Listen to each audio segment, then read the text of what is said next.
The following podcast is brought to you by the Johners Podcasting Network, found exclusively at WrestlingWithJohners.com.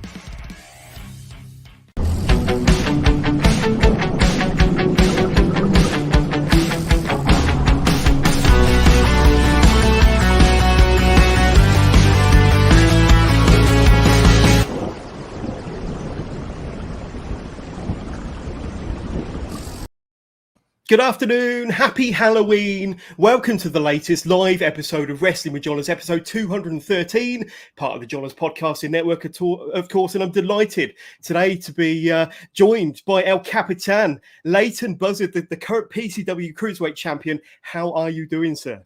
Hey, John, I'm doing good today. Thanks for having me on the show. Like you said, happy Halloween to everyone. We're going to have some fun here today. Been looking forward to coming on for this for a while now, so thanks for having me on, mate. No, you're very, very welcome. And just want to kind of start talking to you about 2021, because I said to you a little bit off air that this is kind of the year that you probably would have had last year if it wasn't for lockdown, if it wasn't for the pandemic. Now, last night I was at TNT Extreme Fields. You've recently made your TNT debut this year, haven't you? I think you've had 3 matches for TNT. So tell us about the debut or your matches so far for TNT Extreme. Yeah, so I've been on 3 TNT shows now. I think 4 matches. One was the Rumble. It's crazy, you know. It was they actually contacted me sort of at the start of 2020. It would have been about March, just as lockdown was happening, the first lockdown. And obviously at the time, everyone thought, oh, you know, we're just going to be 6 to 8 weeks and then we'll all be back to normal. So they messaged me and said, oh, we're going to be running these shows. And I can't remember when it was, but sort of early on in 2020. And then it kept getting pushed back until eventually, I believe the first show, was it June? Was it the first show back? I think it was. Around about then, yeah. Late June, early July, yeah. June or July. The first show back. And originally I was going down that weekend just to be on the Ignition show on the Sunday. I was wrestling Nico Angelo on the Sunday. And I was going to go down the night before because Sean, the referee from Glasgow, me and him went down together because we're both from Glasgow, so it was easier. And then I get a call. Sean lets me know on the day. He says, listen, are you going to be able to wrestle Lycos 2 for the Ultra X Championship? Because it was originally scheduled to be him and Jody Fleisch. Yeah. But Jody couldn't make it for some reason.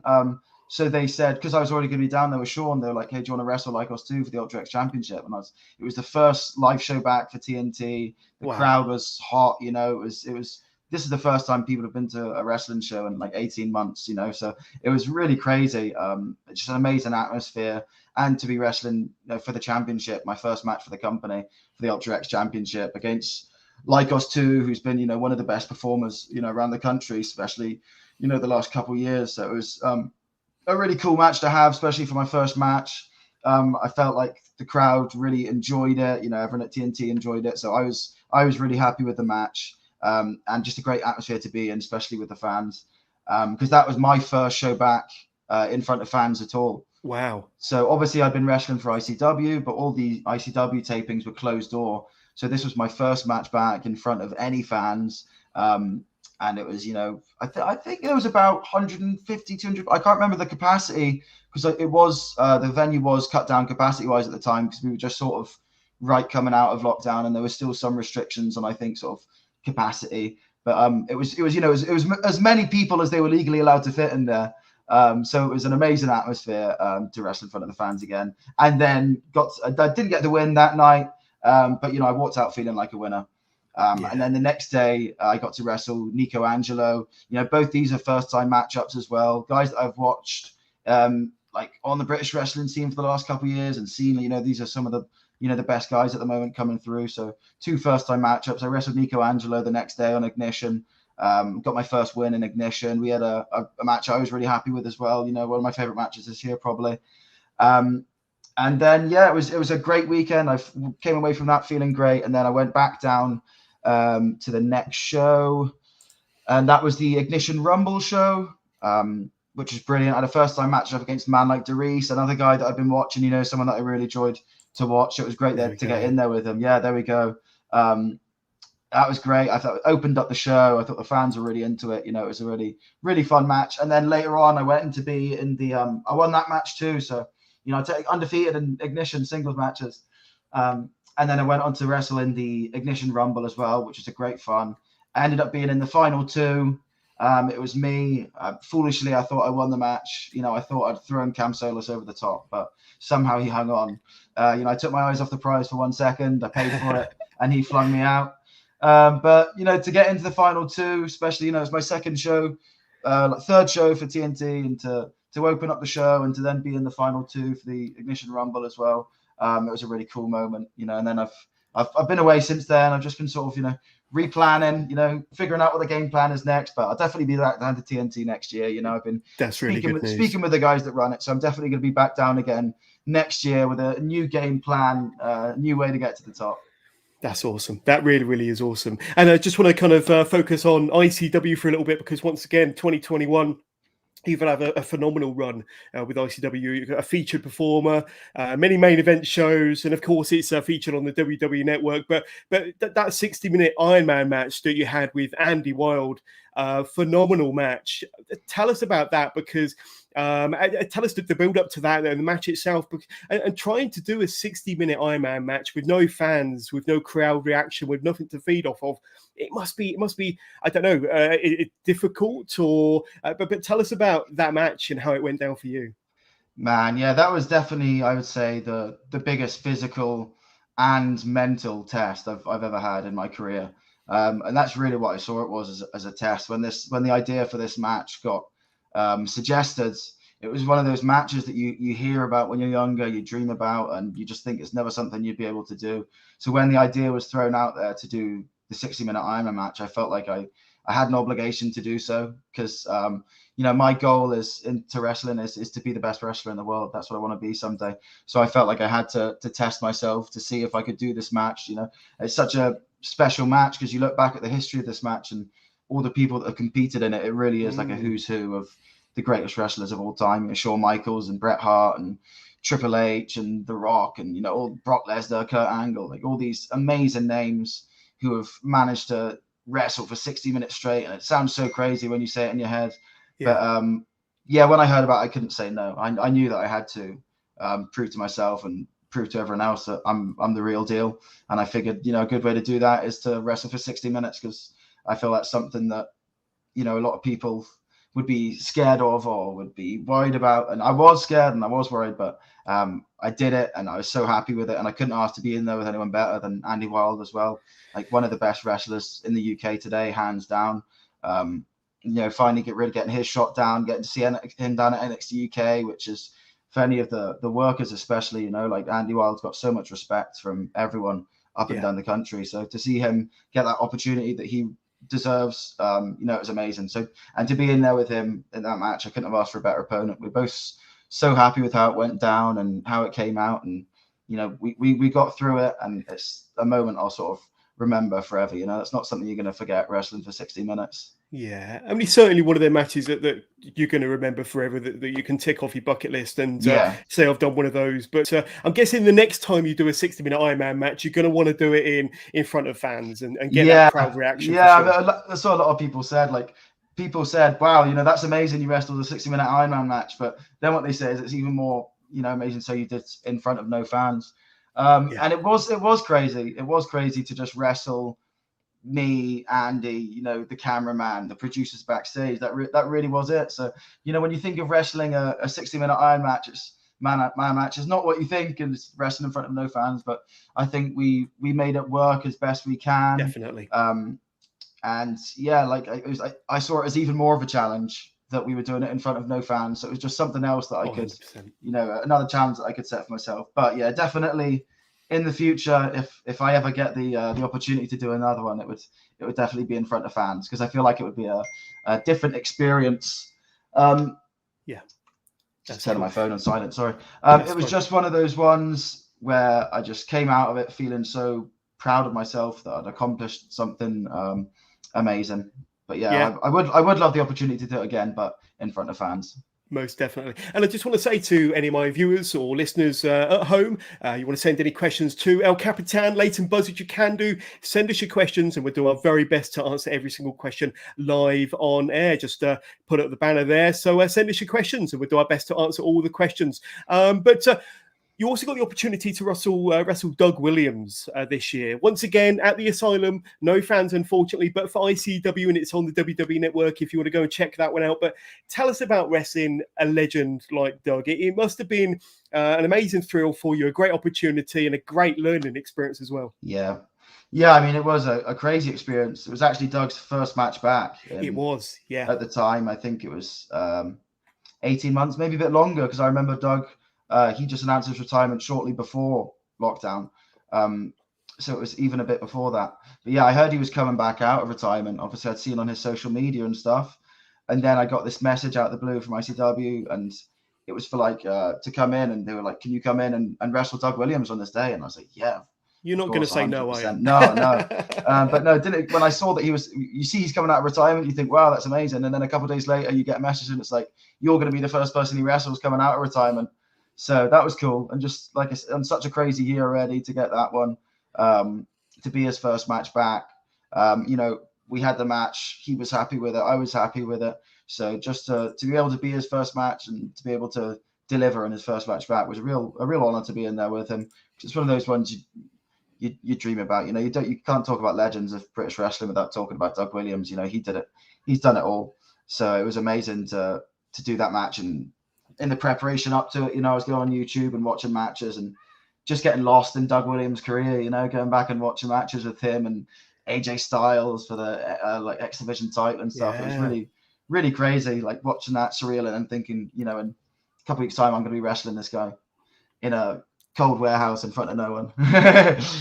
But once again, I think you delivered, and the match was absolutely fantastic, and it's out there for people to see. So absolutely fantastic. Really proud of you for that one. That was a great achievement, and like I say, another huge name to add to your list. But BT Gunn as well. Let's talk about him, because I know it's been at the Asylum with no fans, but you've had a cracking feud with BT Gunn this year that stemmed through, I think, the first half of 2021, and then culminated in a steel cage match. I don't know if that would have been your first steel cage match, but a hell of a way to end a feud, or it was a feud ender there. So tell us about the feud and that match that culminated it all.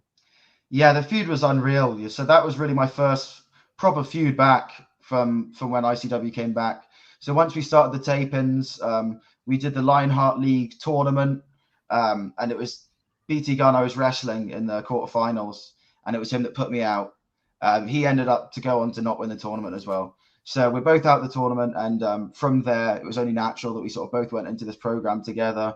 And really, it was just so cool to get straight. For me, that's the type of wrestling I love, is big, long stories with a good payoff, growing up watching WWE. And for me, that was always what I loved, was the big stories.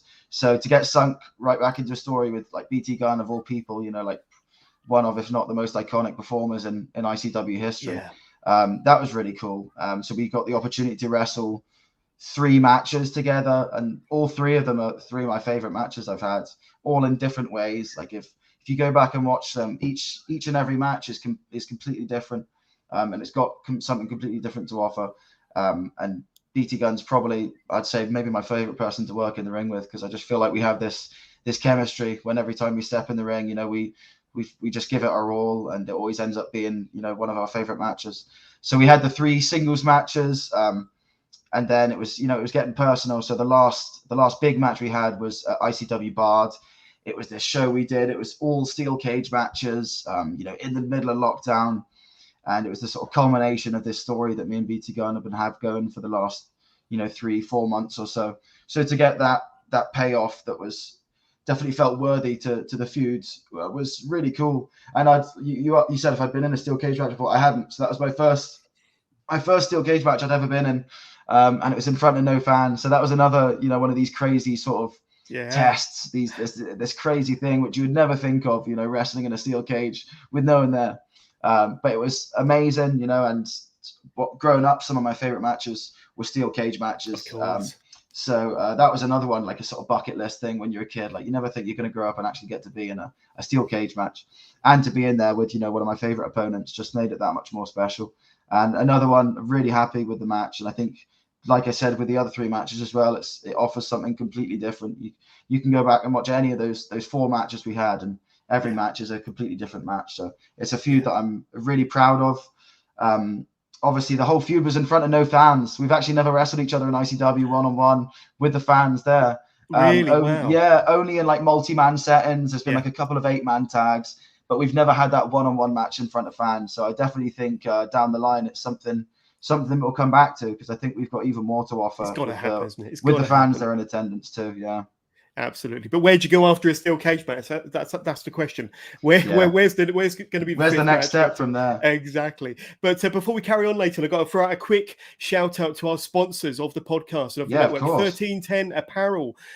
They proudly sponsor the Johners Podcasting Network and Wrestling with Johners, this very podcast. Got an awesome selection of gear over on Wrestle Merch Central, their global store on Wrestle Merch Central, such as their exclusive hardcore range, their exclusive lucha range, and of course the more traditional Four Corners and 1310 Apparel.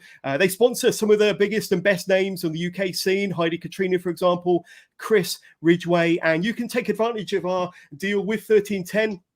Go to their global store, 1310.merch.global, or the link should be in the description to this podcast.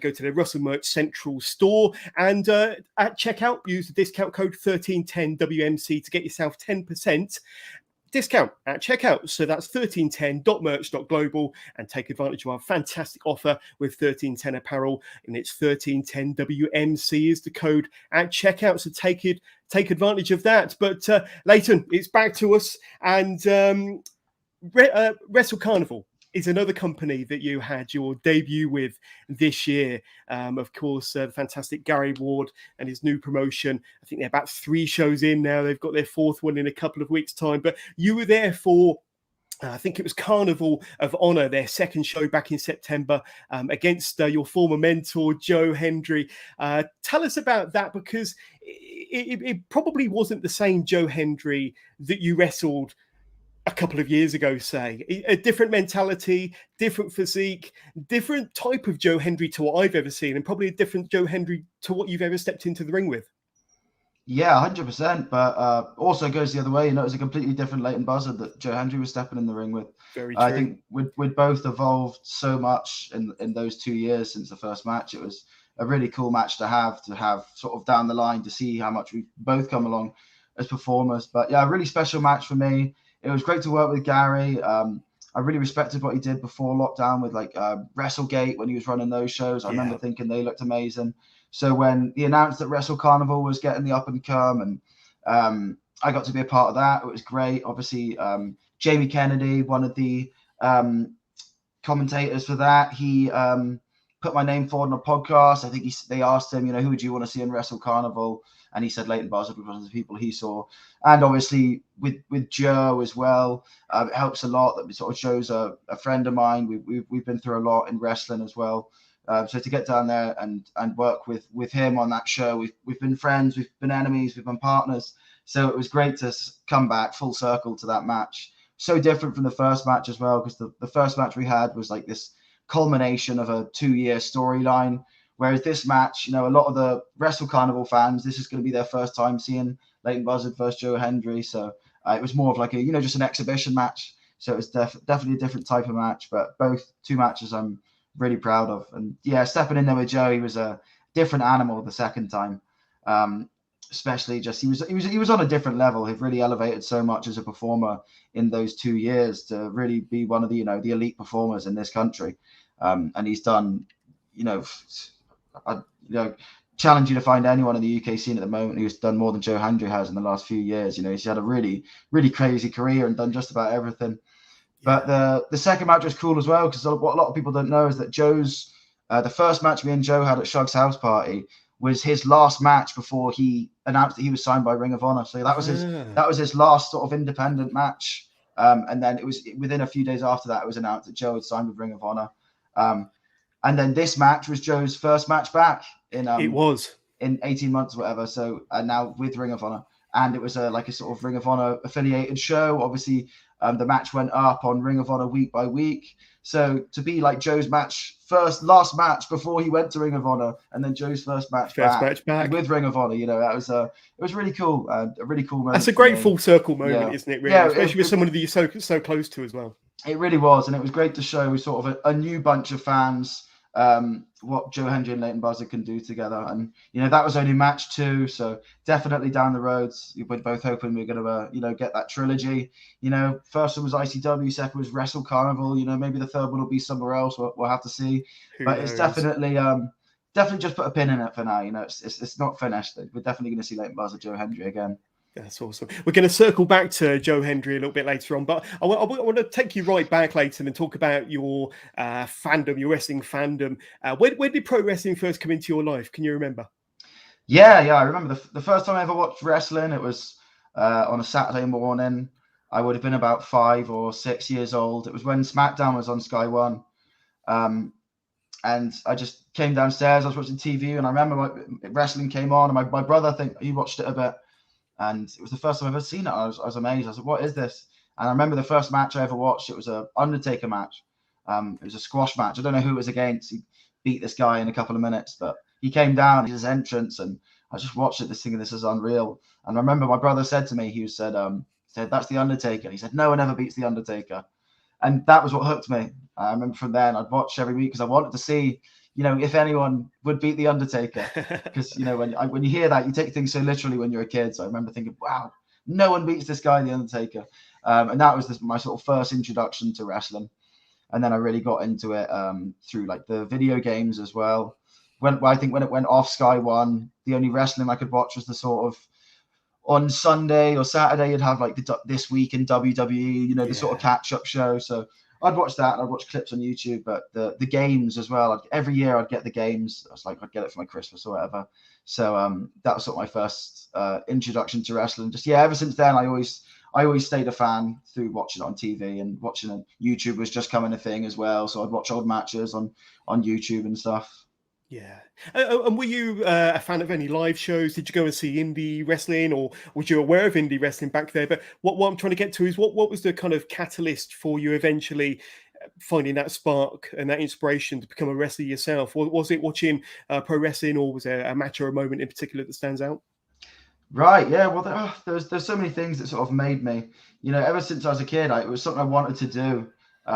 But, you know, when you're a kid, you think it's just a dream, you know, you don't think that's a realistic job expectation. But I'd have, like, my mum sent me a picture the other day of this old book she found, and it's this like little notebook that I wrote when I was like 7 or 8. And it's got like all these different designs for wrestlers, these different wrestling characters that I've written up, and I've written their name, where they're from, and their finishing moves and stuff. And I've drawn little outfits for them. I'm like 7 or 8 when I did this. So it's being a wrestler is what I wanted to do for as long as I can remember. But I was never a fan of indie wrestling when I was younger. I didn't know that it existed. And I never went to see a live show. We didn't have much money growing up, and I had a brother and a sister. So, you know, we just wouldn't have had the money to go to a show, because we'd have to go with me, my brother, my sister. And, you know, it wasn't cheap. So growing up, I never had the opportunity to go to any shows or anything. But when I really got into indie wrestling was probably when I was maybe sort of 12, 13. And it was when I was a huge fan of CM Punk. I sort of fell out of wrestling for a bit, and I didn't really watch it so much anymore. I'd still play the game every year. I'd get the WWE game every year. But I sort of fell out watching it regularly. I'd watch some clips on YouTube and stuff. And it was only when CM Punk really started getting big and that was when I went from being like, you know, when you're a kid, I was like a casual fan, and I loved Rey Mysterio and John Cena. You know, they were my favorites because they were like my superheroes. And then once I fell out of wrestling and came back and started watching CM Punk, that was when went from being a sort of casual fan to like a hardcore fan. And I think it was probably the CM Punk documentary I watched, and, you know, it shows clips of him and his Ring of Honor matches and stuff like this. And I was like, whoa, this looks crazy. I was like, I'll look up some of this. And that was sort of my first introduction to indie wrestling, was watching these old Ring of Honor matches, because it was like, I'd see these guys, I'm like, hey, he's in WWE and they're wrestling each other. So I'd watch these Ring of Honor matches on like you know, Daily Motion. That was the site where you get all the matches. Know it very well. Yeah. So that was my first introduction to indie wrestling, and then through that, a couple of years later, I found out about ICW through watching the British Wrestler with Grado. You know, the Vice did the mini documentary on him. Yeah, I know it very well. Yeah. So that was my first introduction, and then through that, I watched the first 2 Insane Fight Clubs. And then that was what gave me the idea. And I was thinking, you know, I always thought wrestling was such a faraway dream that if I ever wanted to wrestle, you know, I'd have to move to America. And obviously with getting a green card and stuff, that's not just something you can do overnight. But then when I found out about ICW and I saw the documentaries on BBC and the British Wrestler about it, I thought, wow, you know, this is something that's actually pretty close to home, and it sort of felt like more of an actual possibility, something that I could do rather than just a pipe dream. So I found out about ICW's wrestling school that they'd just opened up. It was their sort of affiliated school. I saw it on ICW On Demand, their sort of on-demand streaming service at the time. I saw like an advert for this school, and I was like, wow, this is crazy. So I looked it up and signed up for the school. A couple months earlier, actually, I'd just been to NXT TakeOver London, and it was my first live wrestling show I'd ever went to. I just turned 18, and I had some money for my birthday or something. So I paid for myself to go up to London. I got myself a hotel for the night so I could go and watch my first ever live wrestling show. Wow. I was a huge NXT fan at the time, you know. Yeah. And what a show to kind of pop your wrestling cherry, your first live show. Yeah, wow. Exactly. Because at the time, you know, it was Finn Balor and Samoa Joe, I'm sure, was the main event, and Sami Zayn came back, and you know, it's such a crazy card when you look at it. But I was like, at the time, I was a massive NXT fan. So to have that as my first show, I remember watching it, and there was a moment, and it was when I still remember the moment Finn Balor came out. He was my guy, you know. That's what I was there to see. I was wearing the Finn Balor t-shirt and stuff, you know. That was what I was there to see. And he came out, he did his entrance, and I thought to myself in that moment, I was like, this is what I want to do for the rest of my life. And I knew right then, like, being surrounded by the fans, being in my first ever wrestling environment, like actually seeing a live show, I was like, this is the only thing I want to do for the rest of my life. So when I went home, that was where then I applied for GPWA and moved up to Glasgow sort of 3 or 4 months later. 18 years old, I'd never been there in my life. I just took a gamble, and it paid off. Wow. What did your folks, what did your parents think of you kind of starting your wrestling training, traveling 400 miles up north, and being kind of, because you're a Bristol lad, aren't you? So we're traveling from Bristol to Scotland and then starting a whole new life at the age of 18 in Scotland. I mean, that was probably world changing for yourself. And I mean, did you have the full backing, the full support of your parents? No, but my mum and dad, they were used to me performing because I've been an actor since I was 9 years old. So I've been like on the road a lot because I did musical theatre mainly. So I was in shows for long periods of time, like The Sound of Music and Oliver and Matilda the musical and Singing in the Rain. Like I was working non-stop from when I was sort of 9 years old. I was like living in hotels, doing shows. And then I went to drama school in London for 5 years from when the age of like 11 through to 16. So I lived in London, like at a boarding house for those years anyway. So I basically moved out when I was like 11 years old. You know, obviously I'd go back home on weekends, holidays and stuff, but I really lived in London until I was 16. I moved back to Bristol for a couple of years. And then my mum knew I was a massive wrestling fan. She knew that I was a massive wrestling fan since I was a little kid, and she always supported me in that. And like I'd always said I wanted to be a wrestler, but her, probably the same as me, was thinking, oh, you know, it's just a pipe dream. Obviously I was doing well in acting, and I was pretty successful at that, and I went to a good school, so my mum just presumed that was what I was going to do, but it was never really what I chose. So theatre just sort of happened. My mum and dad noticed I was a good singer. I used to sing along to Disney films, and one time this musical Chitty Chitty Bang Bang was coming to Bristol Hippodrome, and they said, why don't you audition for it? And I was 8 years old or something, and I just thought, yeah, sure, why not? It means I get out of school for 3 months.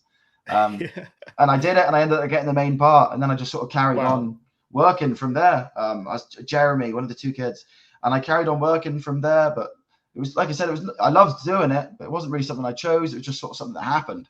Whereas being a wrestler was what I wanted to be since you were following your passion, weren't you? Yeah, since I can remember. So when I was 18 and I was sort of old enough to, you know, make my own decision, I even though I was having a good time in theatre and stuff, I really wasn't happy, and I felt like I was missing something in my life, and I felt like I wasn't fulfilled.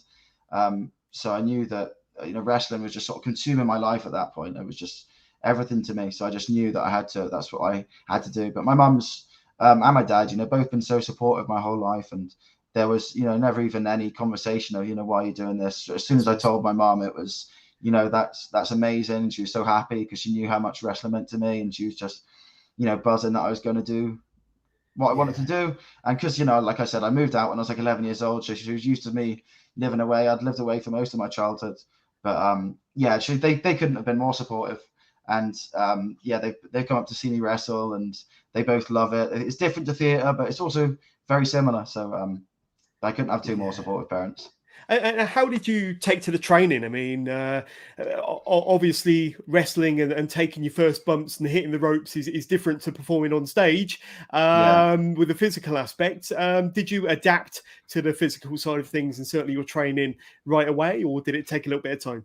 Yeah, well luckily I had quite a, like, theatre can be quite physical. So obviously, especially drama school, when I'm at drama school, you know, the way the school was is because you're 11 and you're a young kid, you still have to do your academic studies. So Monday, Tuesday, and Wednesday is academic studies, and Thursday and Friday is what we call vocational. So that's your singing, dancing, acting. So you're dancing, you know, 4 or 5 hours a day on a Thursday and a Friday, and it's, you know, it is really physical.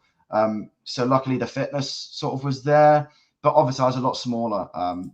You know, putting on weight was something I struggled with, but I was fit. I also studied martial arts growing up, so I did like Shaolin Kung Fu at quite a good level for a few years. I did like shows and demos and bookings for like Shaolin. I would do like Chinese New Year ceremonies and stuff. And that was something I really enjoyed as well. But it was another thing that was quite physical and athletic. So like I said, I had all these tools to become a wrestler. You know, I a professionally trained actor for 5 years. I was, you know, trained in martial arts. So I knew how to do some, you know, flips. I taught myself gymnastics as well, so I could do flips and stuff like that. So I had all the tools to be a wrestler, and now it's just sort of time to put them together. So I felt like physically a lot of the stuff did come quite naturally to me, you know, all the rolls and flips and stuff like that. But the bumping was the big, that was the big sort of wake up call.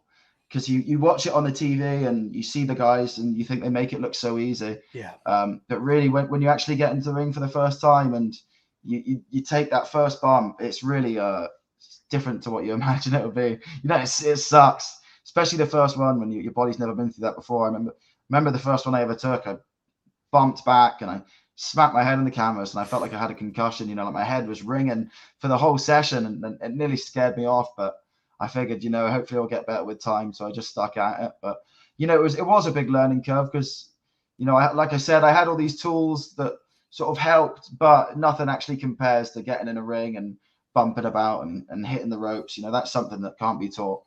Yeah. So yeah, it was a learning curve, but yeah, it did come to me over time, and obviously you become more comfortable with it as years go on. Awesome. Am I right in thinking that even before your first match, you did a segment or a skit with Wolfgang in ICW? Tell us about that, because that was. I mean, obviously you caught his eye during training at GPWA, yeah. That's it. So you was on Wolfgang's radar, and you helped him out with a segment in ICW even before your first match. Yeah, so I've been wrestling for 5 months.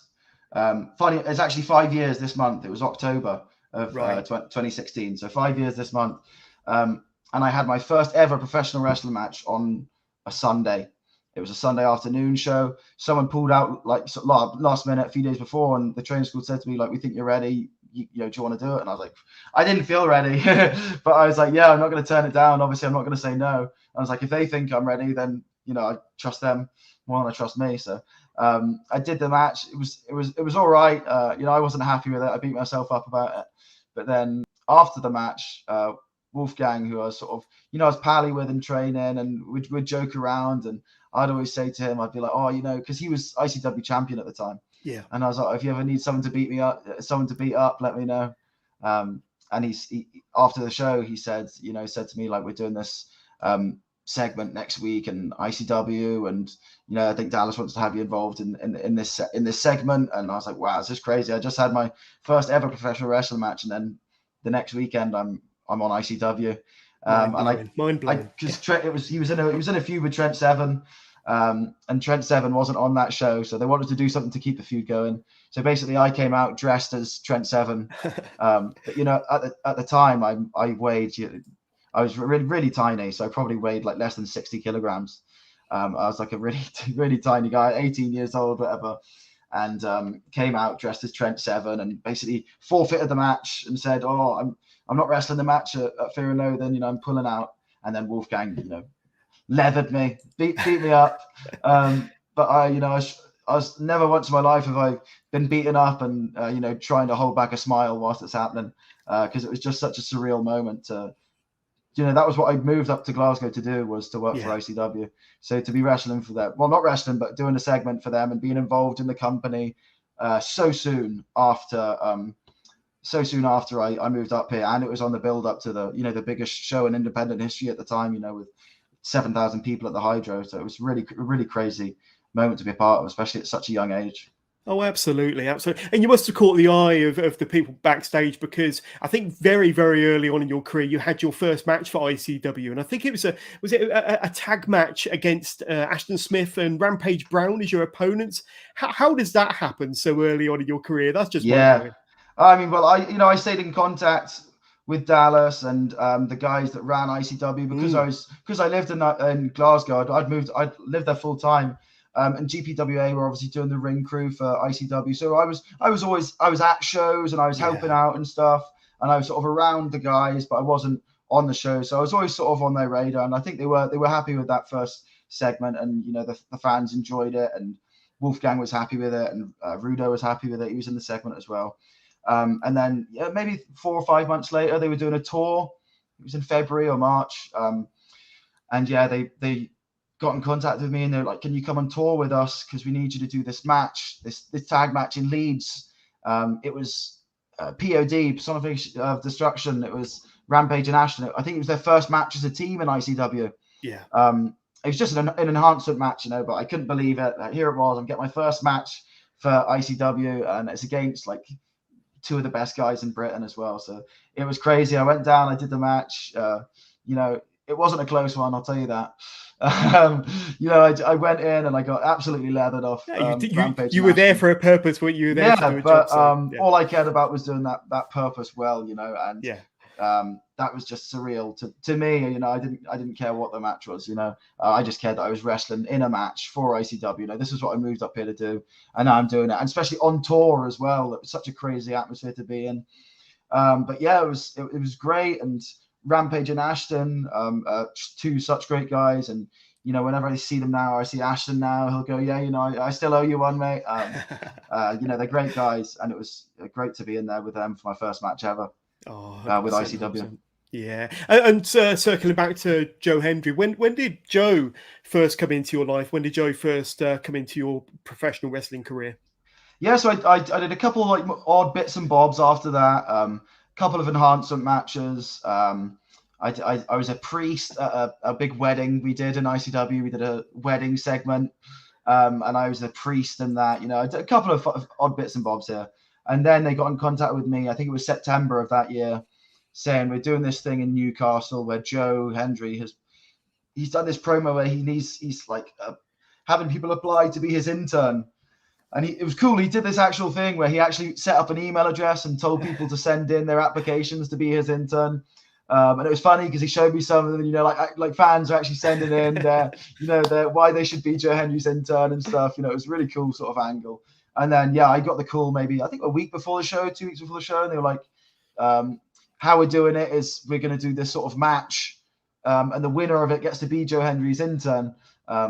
And I ended up, it wasn't really a match. So what it was is we were all in the ring with our resumes, and we're handing Joe our resumes. And he screws them all up, and he has this contract, and he throws it on the floor, and he was like, the last one of you to get this contract, they win the match. And the bell rings, and everyone's brawling, and they all brawl outside of the ring, and I'm still standing there in the middle of the ring, and I've not touched anyone. I look around, and the piece of paper's in the middle of the floor, so I just walk over and pick it up, and give it to him. And that was the start of me as Joe Hendry's intern, sidekick. We were together for just under 2 years, and really two of the best years of my life. I'd gone because it was a long drawn out storyline, wasn't it? It kind of built where you were, I don't know, a mentor, a mentee, and tag team partners, and it all this near 2 year long storyline culminated in a feud, essentially, in a match between the two of you at Shug's house party in July 2019.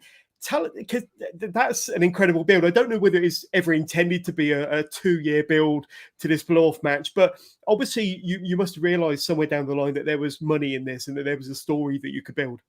Yeah, I mean, it started off with just me as his intern, and I I was ringside for all of his matches, and I was sort of, I'd help him out if I could, and I was his manager. And then it went on to us wrestling together, and we'd do tag matches here and there. And then we had this big faction called the Dallas Mavericks, and Kez Evans and Ravy Dave were involved as well. And we were sort of, running shop over all of ICW. We were sort of the top faction.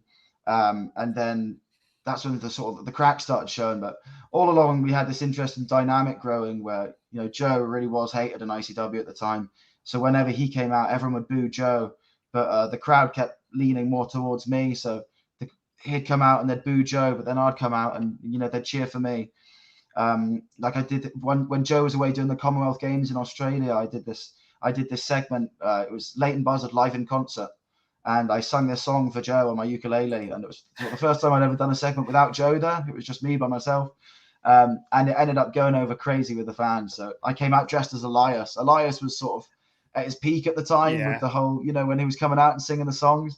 So I came out dressed as him. But it was funny because I had a ukulele instead of a guitar. I had this tiny little ukulele over my shoulders. And the fans loved that so much that after that, it was very sort of it was almost like a thing where, they'd boo Joe and they'd cheer me. And eventually it came to this boiling point with the other guys in the faction as well. So I got kicked out the faction. I went away for a bit and then I came back. I screwed them out of this big tournament. So there was a big trios tournament, the King of Honors, and I screwed them out of it. I came over and attacked Joe. And that was the start of it. I think we'd been together. Yeah, it was nearly 2 years at the time. And then we went into this crazy, really personal feud that culminated at Shug's house party. Everyone loved the match. People, career versus freedom of speech match, wasn't it? Quite a unique stipulation, but added a lot of fuel to the fire, I'm sure. So if Joe won that match, then I was going to have to wear a mask, and I was going to have to, be his bitch basically for the next 6 months. Luckily, I didn't. But yeah, it was really surreal to go from doing everything together side by side for the last 2 years, learning from Joe in the ring, on the microphone. It was such a great opportunity because I wasn't really wrestling yet full time. I had the chance to be a character and to get myself over with the fans without wrestling. So when it came time for me to wrestle, that was just a bonus because, I'd already made that connection with the fans. I'd already made that connection with the ICW fan base. So the wrestling was just a bonus. And it was such a great person to do it with Joe, because like I said, he's such an elite performer. So to be able to learn from him on the microphone and in the ring, and then to eventually, really get that big blow off match and finally do it and see how much, if you go back and look at me when I first joined Joe, I look like a kid. I'm 18 years old, this tiny little kid. And to watch that evolution, all these fans got to watch that evolution from 2 years as I slowly evolved into, a wrestler and culminated in this big match at Shug's house party. Loads of the fans have really fond memories of that match, me especially. It was my mum's first time seeing me wrestle in like a big show like that. And she was blown away. She was in the front row, got to give my mum a kiss after I won the match and that. So, really one of my favorite memories in wrestling. Something I'll never forget. The highlight of your career up to that point. And like I say, such a big show as well. Such a big outcome to a fantastic feud and a great story. What was the reaction from yourself, from your family, the guys backstage after that? Because you must have been on cloud nine after that match. Yeah, I really was. When I came back, it was hard to explain when you've done something for so long, when you've built it up so much in your head that it was just sort of anything less than perfect. It wasn't perfect. But I really felt like we did do, the best match that we could have done. And I felt like it was a fitting end to the story that we'd worked so hard. Me and Joe and ICW had worked so hard to build this story. And I really felt like it was a fitting end. And I really felt like everyone in the crowd there and everyone watching online really, really felt that too. So that's all I wanted. All I wanted was to come away from that match with the fans feeling as happy as about that match as I did. And I feel like they did. It was great. I got to see my mum after, a lot of the guys, shook my hand and said it was a really good match, and Joe was happy with it as well. And obviously I knew at the time, the fans didn't know, but I knew that was Joe's last match before he was off to Ring of Honor. So it was a really special match to be a part of. Yeah, 100%. But Shug's house party that year was not just a one-day event, was it? It was a 2-day event. 2 days, yeah. And that wasn't the only match you wrestled that weekend, was it? Because No. you had a little bit of a surprise phone call with it that same night, or maybe the following day, to say you had one more match, and it was against no less than James Storm, former TNA superstar. So tell us about that. I mean, did you know that match was going to take place? No. How did that unfold? I found out about that match maybe 3 hours before it happened. Wow. It was so the night after I wrestled Joe, I went out with my family and my friends and, had a couple drinks because this is the biggest night of my life. And I knew that I wasn't wrestling. I wasn't wrestling the next day. The plan was just, ICW had said, I can bring my mom and auntie to the second show as well. And I was just going to sit in the stands with them and watch it. And then I got a call from one of the producers, maybe 3 hours before the show started. And they were like, listen, would you be able to wrestle James Storm tonight? And I was like, not what I was expected. I was expecting them to say, "Oh, we've got your tickets; they're on the door." Just relax. You worked hard last night. You deserve a break. No, they're like that. We need you to wrestle. Well, they always asked, of course. Do you want to wrestle James Storm? And I was like, obviously, yeah. You're going to jump at it. Not going to turn that down. And it was great. Like I said before, I'm a really big story guy. For me, that's the stuff that sticks with people is these long stories. And the year before at Shug's house party, James Storm was wrestling my best friend in real life, Raby Davey. And after the match, he was leathering him, and I've come down to make the save. And James Storm, it was a death match. They had a Texas death match. And James Storm, he power bombed me into this big pile of thumbtacks. There's this picture of me, and I've got hundreds and hundreds of tacks in my back. It was crazy.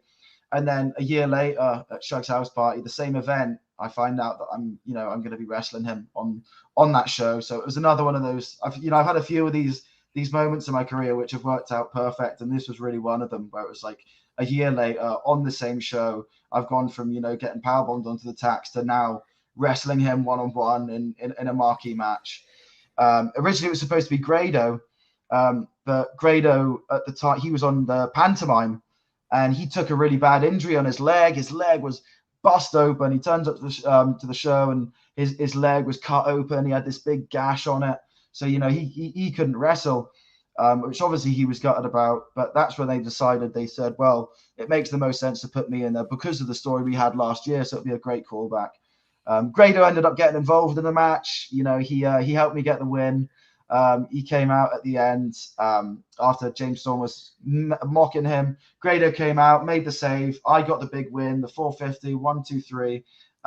Amazing. Yeah, me and Grado danced to Like a Prayer. To be honest, that was probably, of all the moments that weekend, the one that was most special to me was probably me and Grado dancing to Like a Prayer. Because how I told you before, it was the British wrestler that was what got me into ICW. That's how I found out about ICW, was watching this documentary about Grado. Watching him come out dancing to Like a Prayer. I saw this when I was 16, 17. And to then, 4 or 5 years later, be standing in the ring with Grado, dancing away to Like a Prayer after I just beat James Storm. And James Storm, I grew up watching. Like I said, I didn't get to watch too much WWE once they took it off Sky One. So all I could watch was TNA on Challenge. I don't know if you remember. Yeah, Impact on Challenge.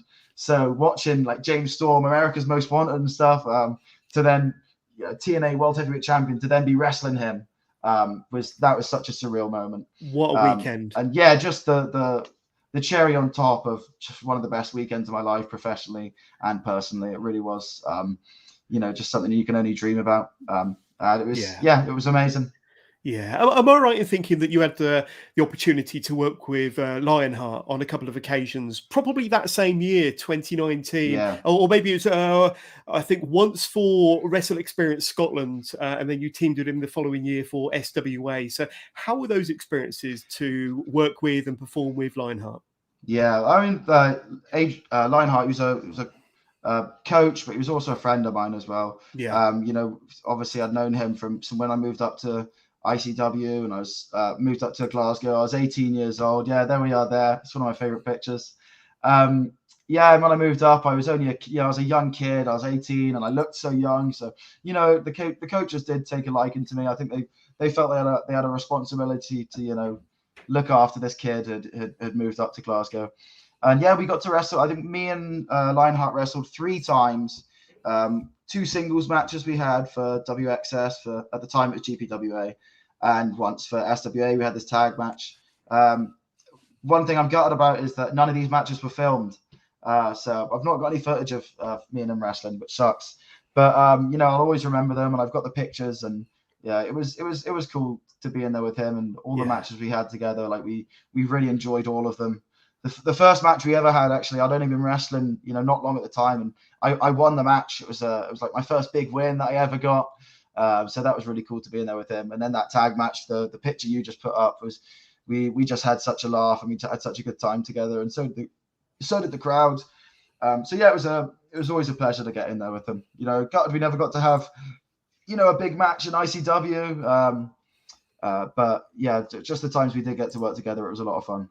Yeah, 100%. And staying with 2019, I mean, it was a hell of a breakout year for you. But at the back end of 2019, I think it was ICW's last ever show for that year. You became the Zero-G champion. So I know that you'd had a couple of unsuccessful attempts at the belt beforehand, and then you finally won the championship to cap off the year in ICW's last show in 2019. So tell us how all that unfolded, and that must have been a really big, I mean, we spoke about bucket list moments already, but that must have been another true highlight for you, winning the championship at the end of that year.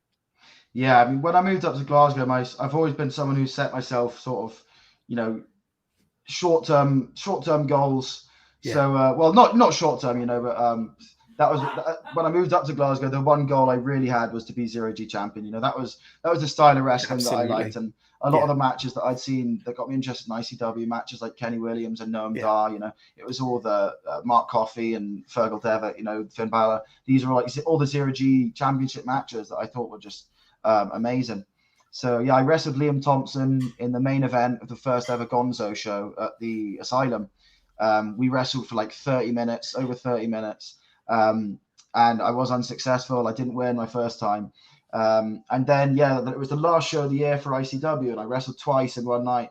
So the first match of the night I had was, it was like a number one contendership match for the Zero-G title. And whoever won that match would be wrestling for the Zero-G title at Square Go next year. So I won the match, and, the main event, the match was set for Square Go, me and Liam for the Zero-G title. But then also that night, Liam Thompson was doing a Zero-G Open Challenge. So he came out, he did the Open Challenge. And as he did it, I cut him off. I came out. I said, I'm not waiting till the Square Go. I said, I'm wrestling you right now. This is an Open Challenge. Let's do this.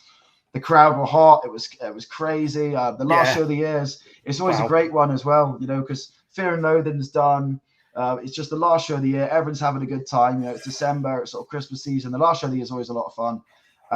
And then, when I came out, we had another match, my second match of the night. I ended up going on to win the match. It was crazy. Like the crowd went crazy, and I felt like just the culmination of this crazy year that I'd had in 2019, and now, my last show of the year, here I am winning the Zero-G title. So it was a really cool moment, and couldn't have asked for a better way to top off the year for me.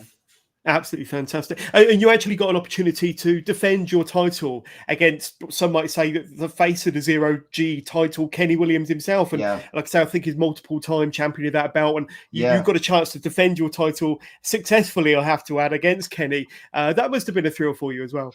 Yeah, that was really cool. I believe he was 3-time champion. I believe Kenny is. Maybe 4. Don't quote me on that. But yeah, it was really crazy because, like I said, some of the matches that really got me into ICW were these Zero-G championship matches with the likes of Kenny Williams. So that was another moment where it felt so cool. We were wrestling. It was another Gonzo show at the Asylum. Main event, again, me and Kenny for the title. It was a great match. Kenny was still in NXT UK at the time. And we had this. It was really cool to get to wrestle a guy who was wrestling in the top of British wrestling, of course, and to have this main event with him with a title that meant so much to him, and he was so, like you said, like almost the face of the Zero-G division. So it was really cool to get to wrestle him. Only once we've had the one-on-one match, but that's another one I'd like to get on down the line. But a match I was really happy with. Oh, absolutely. I've got to ask you, I mean, 2019, end of 2019, you've probably been in the business 2, maybe 3 years. When you're in that bubble, when it's all going off and you got, show week after week, can you kind of fully appreciate what's going on or what you've achieved or what you've accomplished when it's kind of when you're 100 miles an hour every single week, probably every single day? Or do you have to kind of maybe take something like the pandemic, take something like, you know, the enforced layoff that we had with COVID, and some time to rest and think and evaluate to really appreciate what the first 2 or 3 years were like for you? Yeah, it was definitely a bit of a whirlwind. Yeah. Especially that last year, it really felt like it was just one thing after another. So sometimes it can be hard to sort of sit back and really appreciate what's going on, because everything's happening so fast and so out of the blue. But no, I always did appreciate everything that was happening to me. I always understood sort of what a good situation I was in and how lucky I was. But I was also confident because I knew that I'd worked for it. Of course. I knew that I'd put in the work. I'd moved country when I was 18, moved to Scotland to train. I was training in the gym 4 or 5 times a week at the time. I'd put on a bunch of weight. I really embodied the sort of trying to look like a wrestler.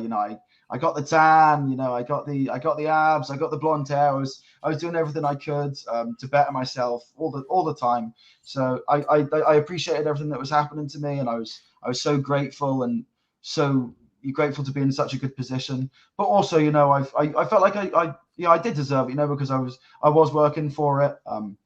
But yeah, it was such a crazy year. And then when lockdown happened, it was to go from doing so much to nothing at all. It really was hard for me, and must have been hard for so many performers, because it really does become your life. And like you said, in 2019, I was wrestling every ICW show. I'm wrestling shows every weekend. I did a whole run of the summer camps, wrestling 2-3 times a day for 8 weeks. Everything was just so go. That it wasn't until lockdown happened I realized, how much wrestling really was my life, and it was just and then it was just gone. Yeah, it was really crazy. So that then you could really sit back and appreciate how amazing it was and how much you missed it. Yeah. Yeah, absolutely. I mean, before lockdown, you did start working for PCW, and you was immediately involved in their cruiserweight title picture, weren't you? I don't know if you were successful straight away, but I think on probably their last show in March of 2020, you managed to become the PCW Cruiserweight Champion, which is a title you still hold today. So congratulations on that. But it must have been a thrill to join a new promotion, immediately be entered into their title picture, and then to kind of win the title. Like I say, you probably didn't know at the time it was going to be their last show for a year and a half, but you were the Cruiserweight Champion nonetheless. So that must have been another good milestone for you at the time. Yeah, it was really cool, and it was actually just after I lost the Zero-G Championship. Yeah. So I lost the Zero-G Championship at the Square Go against Liam Thompson of February that year, and then that month, that February, it was maybe like a week after, 2 weeks after, I went down to PCW and I won the cruiserweight title on my first night in the company. Wow. Yeah, it was cool. So there was a cruiserweight tournament. I'd never wrestled for them before. It was my first match, like my first night with the company. I wrestled 3 matches, and won the title on my first night with the company. It was really cool. Crazy show as well. To the 2 guys that were in the tournament, Top Flight from AEW. Both of them were over in England at the time, so they were in the tournament, and one of the lads, he was in the final as well. So it's really crazy to see everything they've done in the last year. But no, it was a good show to be a part of. I think it was their second last show before lockdown. They did that show, and then I did a show in Blackpool Tower maybe a few weeks after.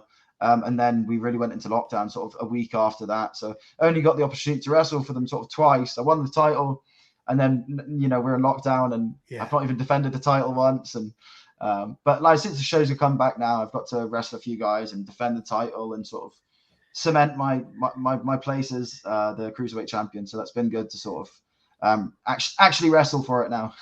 Absolutely. And I think we spoke about this off air, but you are defending your PCW Cruiserweight Championship next month at Blackpool Tower against none other than Dean Allmark. Yeah. So, I mean, that's going to be a match I'm going to have to try and find it and watch it somehow. That's going to be a phenomenal match. Will it be your first time working Dean?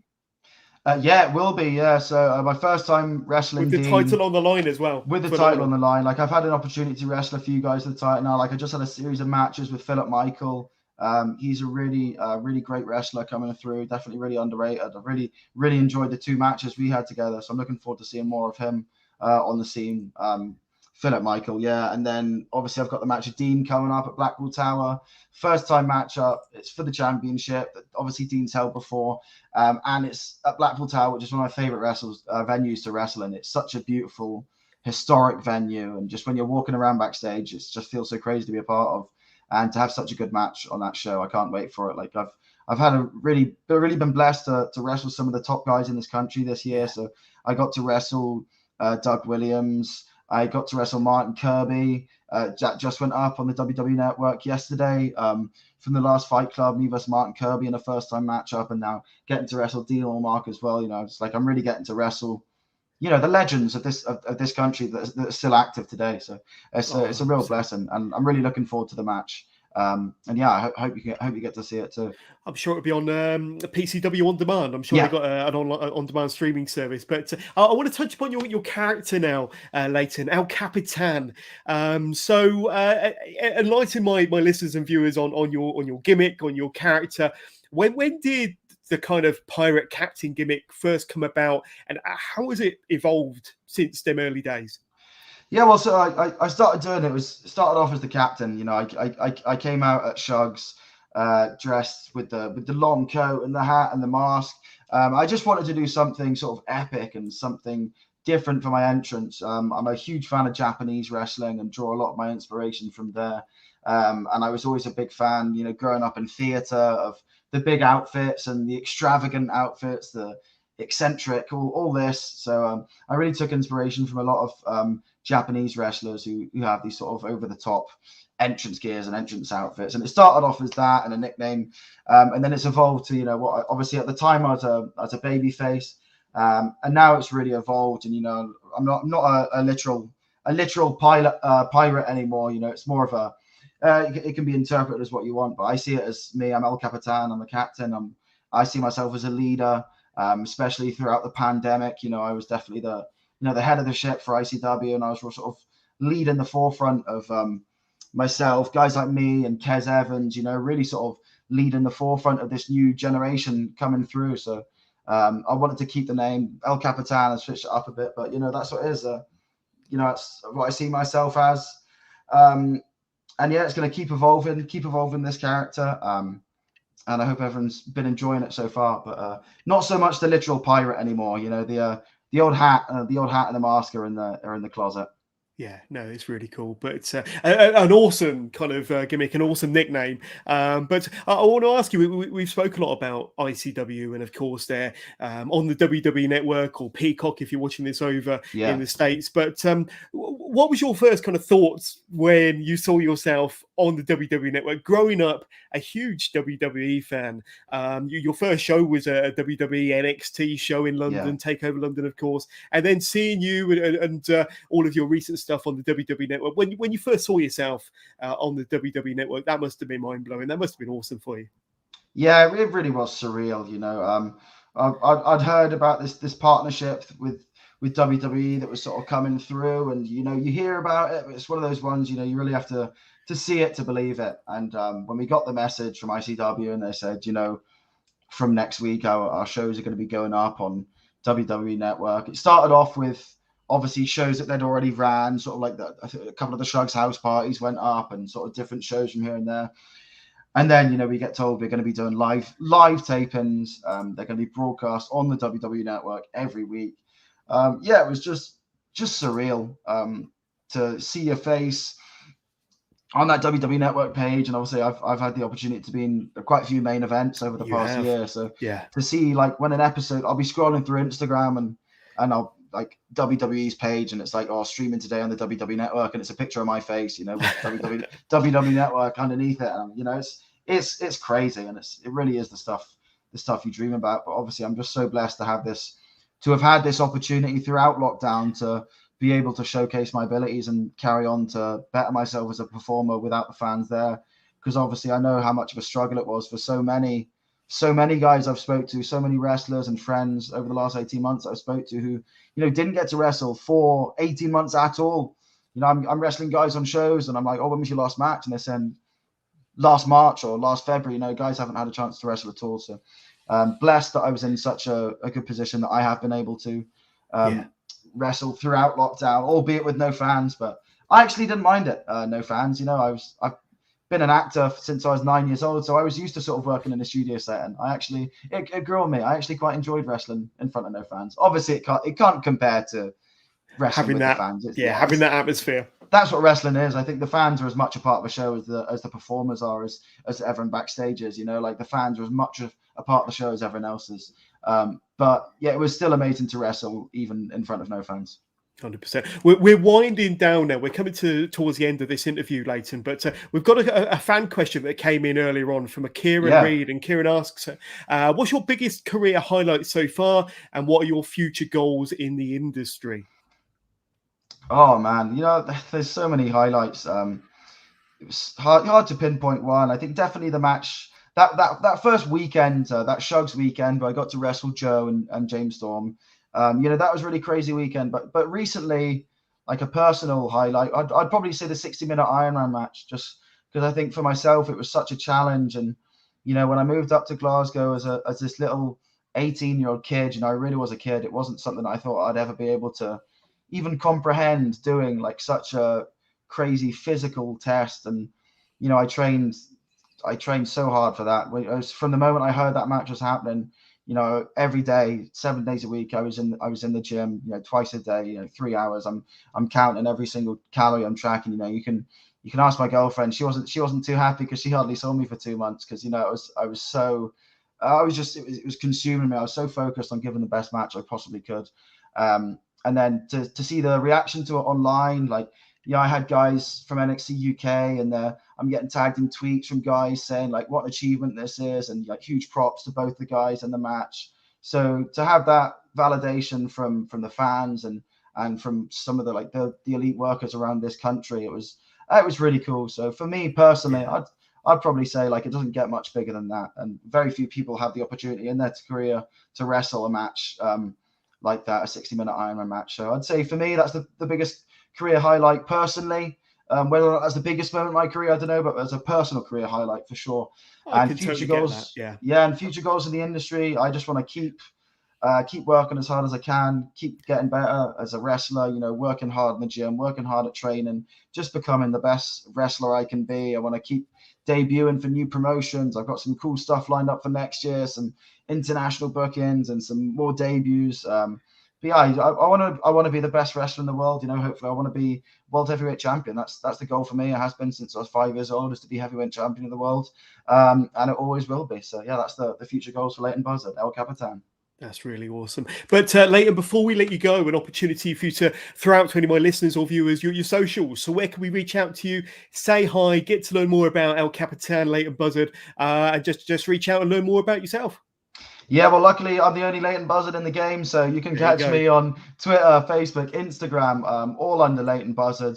I've got loads of cool stuff coming up recently. Check out ICW, PCW, TNT, Wrestle Carnival, all these promotions I want to thank for giving me the opportunity to wrestle for them this year. 2021 is just the start, and I know 2022, now everything's sort of come back to normal, is going to be even better. Follow me on social media so you can keep up with this amazing journey I've been on.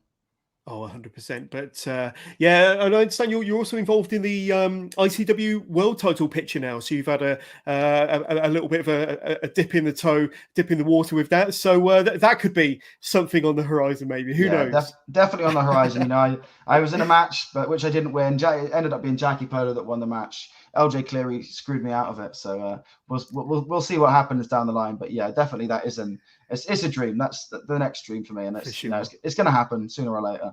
For sure. But Leyton Buzzard, it's been a thrill speaking to you for the last hour or so, and thank you so much for coming on the show. Hey, thanks, John. Thanks for having me, and thanks to the fan for watching. I really appreciate it, and I've had a great time on today. You're very welcome.